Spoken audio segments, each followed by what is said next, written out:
जय श्री कृष्ण मित्रों, स्वागत है आपका अपने चैनल अनमोल पावर स्टोरी में। आज हम लेकर आए हैं लालची बूढ़ा की कहानी। अगर आपको हमारी यह कहानी पसंद आए तो कृपया वीडियो को लाइक करके चैनल को सब्सक्राइब करें और बेल आइकन को जरूर दबाएं। तो चलिए दोस्तों, कहानी की तरफ बढ़ते हैं। जंगल की सीमा से लगे उस छोटे से गांव में एक बूढ़ा आदमी रहता था। नाम था हरिराम। उम्र तो 80 पार कर चुकी थी, पर आंखों में अब भी वह चमक थी जो केवल लालची लोगों में देखी जाती है। हरिराम का एक ही सपना था, अमीर बनना। पर जिंदगी भर उसने ना खेती की, ना मेहनत की। वो बस दूसरों की थाली में झांकता रहा, किस्मत को कोसता रहा, और कोई मौका हाथ लगे तो चालाकी से सब हथिया लेने को तैयार रहता। एक दिन हरिराम जंगल में लकड़ी बीनने गया। गर्मी ज्यादा थी, शरीर थक चुका था, लेकिन मन में लालच की आग उसे आगे खींच रही थी। तभी उसकी नजर एक अजीब से पेड़ पर पड़ी। वह पेड़ बाकी पेड़ों से अलग था। उसकी शाखाएं आसमान की तरफ मुड़ी थीं और उस पर चमचमाते सुनहरी फल लटक रहे थे। फल ऐसे जैसे किसी जौहरी ने उन्हें गढ़ा हो। हर फल से प्रकाश निकल रहा था। हरिराम की आंखें चौंधिया गईं। उसके मुंह में पानी भर आया। उसने इधर उधर देखा, कोई नहीं था। वह पेड़ के पास गया और जैसे ही पहला फल तोड़ा, पूरी धरती कांपने लगी। अचानक सामने धुएं से घिरा एक भिक्षु प्रकट हुआ। लंबी दाढ़ी, गेरुआ वस्त्र और आंखों में गहरी चेतावनी। हरिराम! भिक्षु की आवाज गूंजी। इन फलों को तोड़ने वाला अपने भाग्य को खुद बर्बाद करता है। ये फल लालच की परीक्षा है। एक फल से पेट भरता है, दो से मन डोलता है और तीन से आत्मा खो जाती है। हरिराम चौंका, लेकिन फिर हंस पड़ा। महाराज, आप कौन होते हैं मुझे डराने वाले? फल तो भगवान की देन है। जो दिखते हैं वही खाते हैं। और जब इतनी दौलत आंखों के सामने हो तो क्या कोई मूर्ख ही होगा जो छोड़ दे? भिक्षु ने आंखें मूंदी और बोला, तू जो चुनेगा वही बनेगा। याद रख, ये फल जितना देते हैं उतना छीन भी लेते हैं। जो ज्यादा ले उसका ज्यादा जाता है। पर हरिराम पर चेतावनी का कोई असर नहीं पड़ा। वह एक नहीं, तीन फल तोड़ लाया। एक खा लिया वहीं, दूसरा अपने झोले में डाला और तीसरा छुपाकर अपनी झोपड़ी में ले आया। रात को जब उसने दूसरा फल खाया तो उसके मुंह में ऐसा स्वाद आया जैसा कभी न मिला था। मिठास, ठंडक और अंदर तक गूंजती ऊर्जा। उसे महसूस हुआ जैसे उसकी हड्डियां जवान हो गई हैं। बूढ़ा हरिराम एकदम फुर्तीला हो गया। दिमाग तेज, आंखें बिल्कुल साफ और शरीर में नई ताकत। अगली सुबह जब वह गांव लौटा तो सब चौंक गए। हरिराम के चेहरे पर उम्र की रेखाएं मिट चुकी थीं। वह दौड़ता था, ऊंची आवाज में बोलता था और लोगों को ऐसे देखता था जैसे वो उनका मालिक हो। लोग डरने लगे। ये क्या जादू है? हरिराम ने अब तीसरा फल खाया और उसी रात से उसकी लालच ने असली रूप ले लिया। उसे सपने आने लगे। सपनों में सोने के महल, झुके हुए सेवक और उसके सामने सिर झुकाते राजा। उसे खुद पर विश्वास हो गया कि वो अब आम इंसान नहीं रहा। वह सोचने लगा कि अगर उस पेड़ पर और फल हों तो वह दुनिया का सबसे ताकतवर आदमी बन सकता है। पर उसे नहीं पता था कि तीसरे फल के साथ एक छिपी हुई शक्ति उसके भीतर प्रवेश कर चुकी है। वह शक्ति जो भूख से नहीं बल्कि लोभ से जन्मी थी। अब हरिराम को सिर्फ चीजें चाहिए थीं। जमीन, सोना, दूसरों की चीजें, यहां तक कि दूसरों की खुशी भी। वो रात को लोगों के घर के बाहर मंडराने लगा। किसी के कुएं का पानी पी जाता, किसी की फसल चुपचाप काट लेता, और अगर कोई कुछ पूछता तो उसकी आंखें ऐसे चमकतीं कि सामने वाला डरकर चुप हो जाता। गांव में अब लोग उसे वह आदमी कहकर पुकारते। कोई नाम नहीं लेता, कोई सामने कुछ नहीं कहता, पर सब महसूस करते कि हरिराम अब हरिराम नहीं रहा। और तभी एक रात वही भिक्षु फिर उसके सपने में आया, पर इस बार उसका चेहरा क्रोधित था। हरिराम, तूने चेतावनी को हवा में उड़ाया। अब तुझे समझना होगा कि हर फल की एक कीमत होती है। अगली परीक्षा शुरू हो चुकी है और इसका जवाब दौलत से नहीं, इंसानियत से मिलेगा। हरिराम जाग गया, पसीने से तर, आंखों में डर। पर डर के साथ अब एक और ख्वाहिश थी, बाकी फलों को ढूंढने की। उसे यकीन था कि अगर वो सारे फल पा गया तो अमर हो जाएगा। लेकिन क्या वाकई वो अमर हो सकता था, या लालच उसे एक ऐसे रास्ते पर ले जा रहा था जहां से कोई लौट नहीं सकता? हरिराम अब गांव का सबसे ताकतवर इंसान बन चुका था, कम से कम उसके दिमाग में। वह सुबह उठते ही आईने में खुद को देखता, अपनी जवान त्वचा पर हाथ फेरता और खुद से कहता, हरिराम, तू अमर है, तुझे कोई नहीं रोक सकता। पर असली खेल अब भी शुरू हुआ था। तीसरे फल को खाने के कुछ घंटे बाद उसके पेट में हलचल होने लगी।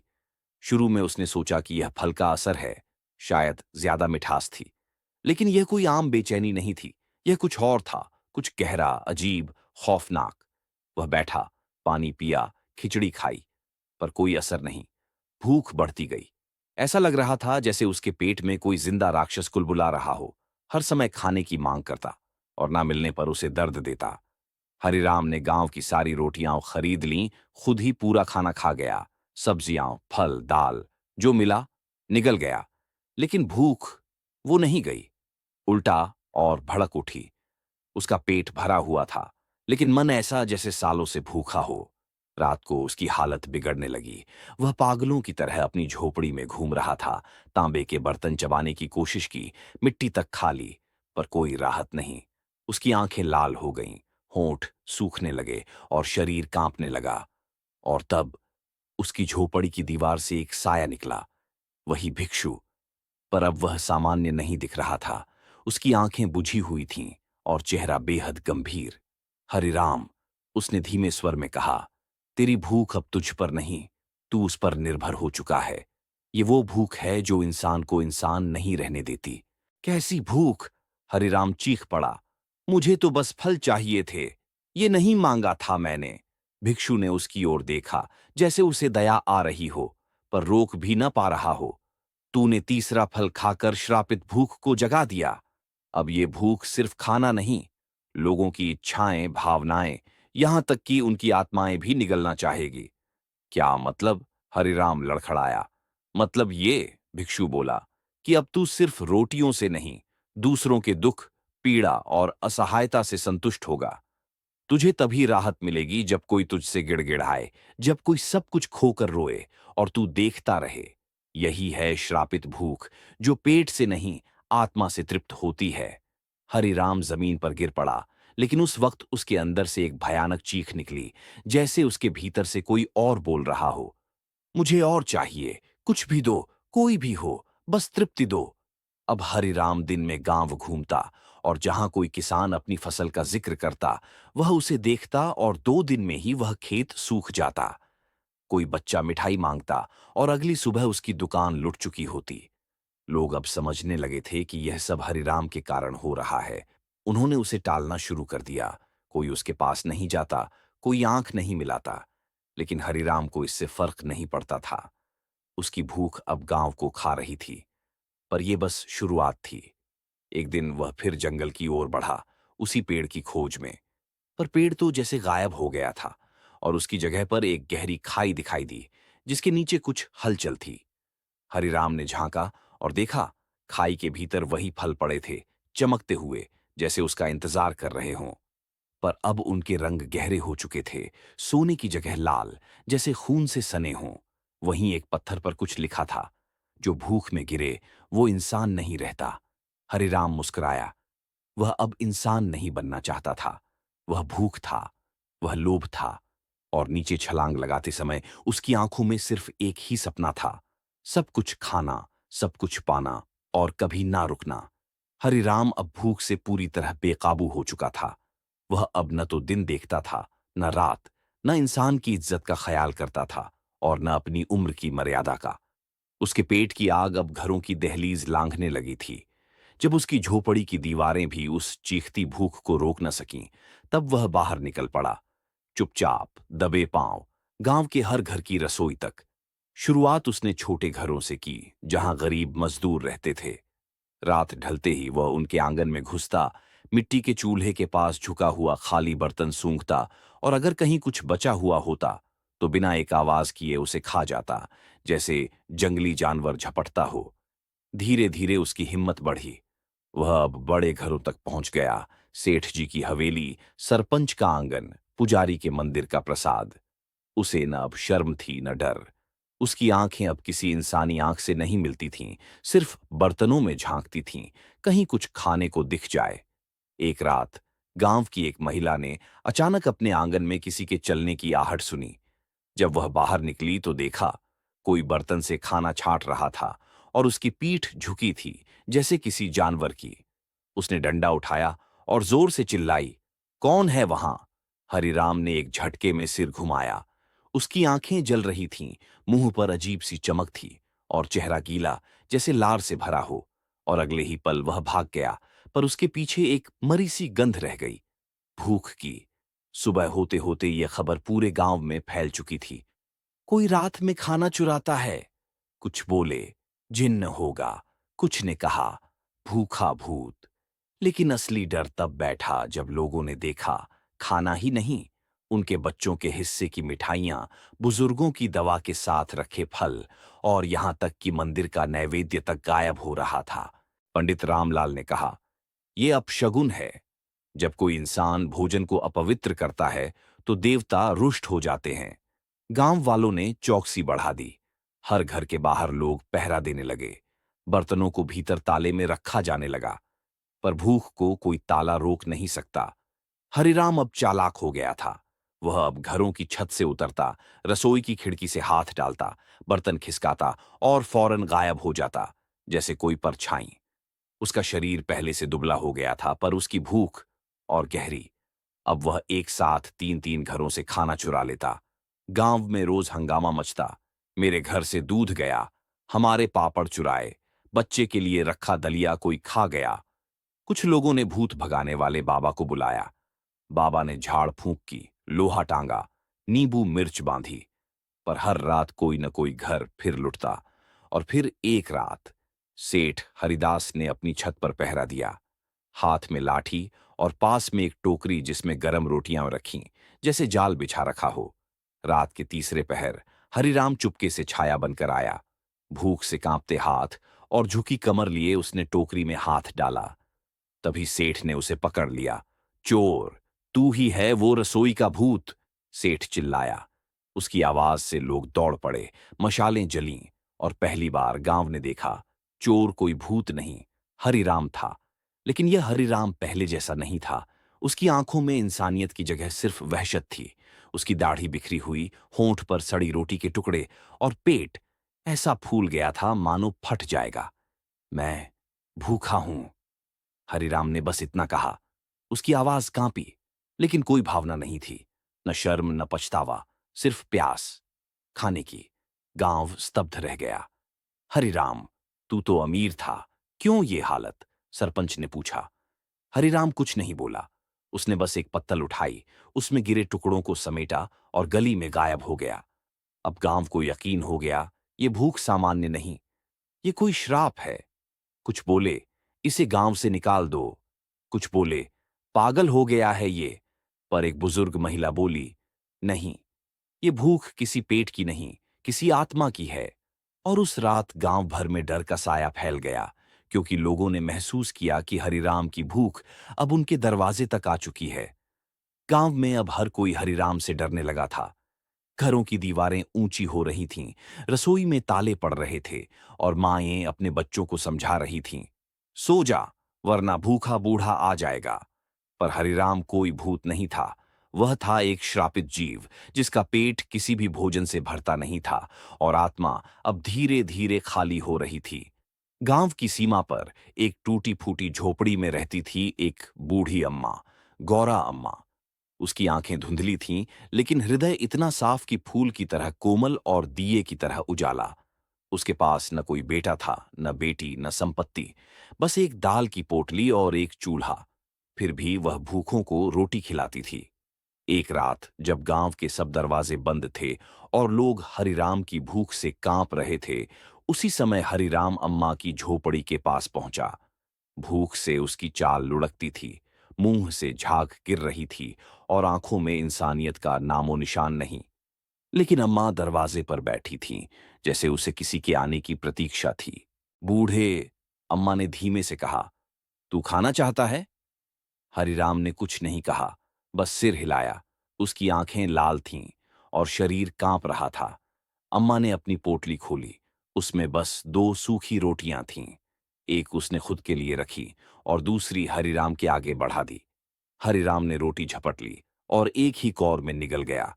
लेकिन रोटी पेट में जाते ही उसकी आंखों में पानी आ गया, एक बूंद आंसू, मानो पहली बार किसी ने उसे बिना डर के खाना दिया हो। तभी आकाश में अजीब सी चमक हुई। अम्मा ने आहिस्ता से कहा, तेरे भीतर जो भूख है वो शरीर की नहीं, आत्मा की है, और आत्मा की भूख सिर्फ करुणा से मिटती है। और तभी अम्मा की झोपड़ी के पीछे से एक तेज उजाला फूटा और वहां प्रकट हुई एक गाय। पर वह कोई साधारण गाय नहीं थी। उसकी त्वचा चांदी जैसी चमक रही थी, आंखों में गहराई थी जैसे किसी सागर की, और गले में बंधी माला से जड़ी हर मोती से धीमे धीमे भजन की ध्वनि निकल रही थी। वह रहस्यमयी थी, पर डरावनी नहीं, एक दिव्यता से भरी। अम्मा ने कहा, यह है करुणा की गाय। इसे पाने वाला हर वो व्यक्ति जिसकी आत्मा सच में भूखी है, उसका अंतहीन भूख मिट सकती है। लेकिन शर्तें हैं। हरिराम की आंखों में उम्मीद की रोशनी जगी। क्या शर्तें? उसने फटी आवाज में पूछा। पहली, तू कभी चोरी नहीं करेगा। दूसरी, तू गाय को प्रेम से पुकारेगा, डर से नहीं। तीसरी, तू जिस पहले कटोरे में दूध निकालेगा वह किसी और भूखे को देगा। और अगर इनमें से एक भी नियम तू तोड़ेगा तो गाय अमर होकर तेरे सामने रहेगी, लेकिन तुझे एक बूंद दूध नहीं देगी। हरिराम कांप उठा। उसके भीतर की हवस, लालच और वहशत अब एक नई जंग लड़ रहे थे, क्योंकि यह दूध उसे उसका जीवन लौटा सकता था, पर इसके लिए उसे किसी और को पहले खिलाना था।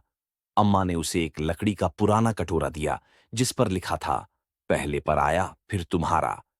हरिराम ने कांपते हाथों से गाय के पास जाना चाहा, पर जैसे ही वह गया, गाय पीछे हट गई। वह रुकी तब जब हरिराम ने झुककर उसकी आंखों में देखा। न डराया न झपटा। गाय ने उसकी आंखों में कोई कोमलता देखी, शायद थोड़ी सी पश्चाताप की बूंद। गाय ने दूध देना शुरू किया, लेकिन सिर्फ एक कटोरा भर। हरिराम की आत्मा चिल्ला रही थी, खुद पी ले, अब नहीं मिलेगा। पर उसने जैसे ही कटोरे को अपने मुंह तक ले जाना चाहा, गाय ने एक तेज डकार मारी और दूध जम गया, जैसे बर्फ। उसे याद आया, पहला कटोरा किसी और को देना है।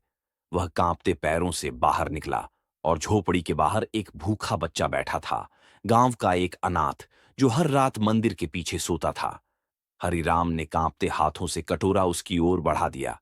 बच्चे ने पिया और मुस्कुराया। उस मुस्कान ने कुछ ऐसा किया कि हरिराम के भीतर कुछ पिघलने लगा। भूख अब भी थी, पर उसमें वह जंगलीपन नहीं था। अब वह भूख किसी जीवन की तरफ लौट रही थी। गाय फिर मूक दृष्टि से उसकी ओर देखने लगी और फिर एक और कटोरा दूध देने लगी। अब दूध हर रात मिलता, लेकिन हर कटोरे से पहले एक भूखे को देना पड़ता। गांव वालों को जब यह पता चला तो वे चकित रह गए।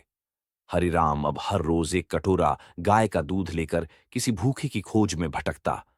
अम्मा ने कहा, तेरा लालच अगर सेवा में बदले तो श्राप भी वरदान बन सकता है। लेकिन यह पूरी कहानी नहीं थी, क्योंकि हरिराम के भीतर लालच अब भी जीवित था, बस छुपा हुआ।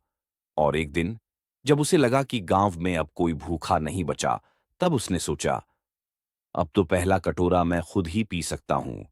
कौन देख रहा है? वहीं से शुरू होती है अगली यात्रा, जहां हरिराम का लालच फिर एक बार उसे परीक्षा में डालता है। गांव के हर कोने में अब एक नई कहानी गूंज रही थी। हरिराम अब बदल गया है। वह जो कभी रात के अंधेरे में चुपके से रसोई चुराया करता था, अब हर सुबह गाय के दूध का पहला कटोरा लेकर गांव के भूखों को खोजता था। लोग उसे अब आदर से देखते, बच्चे मुस्कुराकर उसका नाम पुकारते, दूध वाला बाबा। पर भीतर ही भीतर एक और कहानी पल रही थी।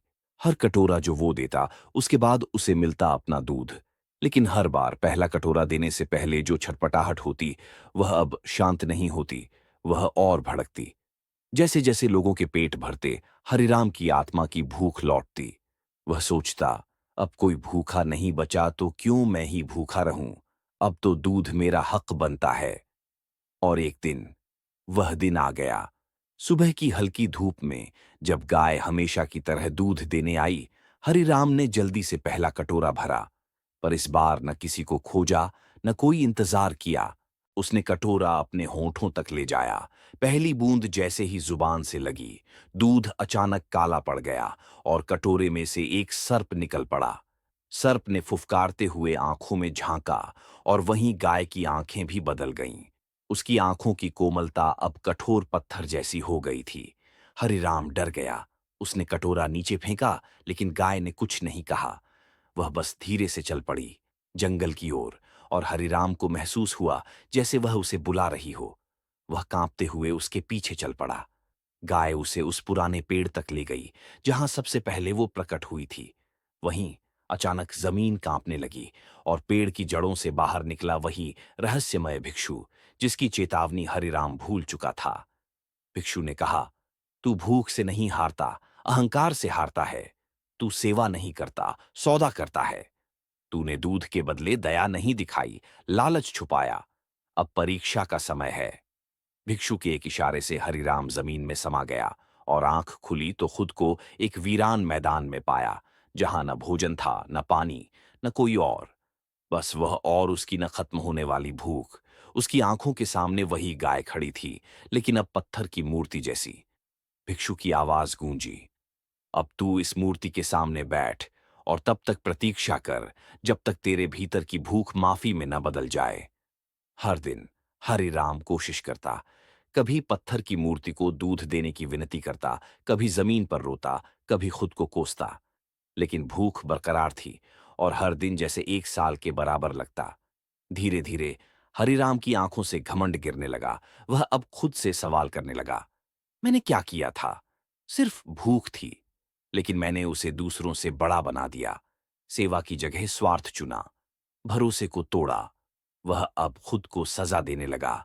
दिन भर गाय के सामने बैठता, उसकी मूर्ति को साफ करता, चुपचाप उसकी रक्षा करता, चाहे कोई पक्षी हो या आंधी। फिर एक दिन अचानक उसकी आंखों से आंसू बहने लगे, लेकिन ये आंसू भूख के नहीं थे। ये आंसू थे पश्चाताप के। माफ कर दो, उसने कहा, अब मैं दूध नहीं चाहता। मुझे बस किसी भूखे को फिर से रोटी देनी है, एक बार, बस एक बार। और तभी मूर्ति की आंख से एक दूध की बूंद टपकी और वो मूर्ति फिर से असली गाय बन गई। गाय ने सिर झुकाया और धीरे से हरिराम के पास आई। भिक्षु फिर प्रकट हुआ और मुस्कुराया, अब तू तैयार है, क्योंकि अब तू भूखा नहीं, विनम्र है। गाय ने फिर से दूध देना शुरू किया और इस बार हरिराम ने पहला कटोरा गाय के चरणों में रखा। गाय ने उसे चाट लिया और आकाश से वर्षा हुई। वह मैदान हरियाली में बदल गया और वहां बसेरा बना हर उस भूखे का जिसे कहीं जगह नहीं मिलती थी। हरिराम अब एक भोजनालय चलाता था, जिसमें न पैसा लगता था, न नाम पूछा जाता था। लोग कहते, एक समय का भूखा अब सबसे बड़ा भोजनदाता बन गया है। लेकिन हर दिन हरिराम उस पहले कटोरे को खुद नहीं पीता था। वह जानता था, उसकी असली तृप्ति अब किसी और की मुस्कान में है। गांव के उस छोर पर, जहां अब हरिराम का निशुल्क भोजनालय था, दूर दूर से लोग आने लगे थे। भूखों को रोटियां मिलती और बीमारों को गाय के दूध से राहत।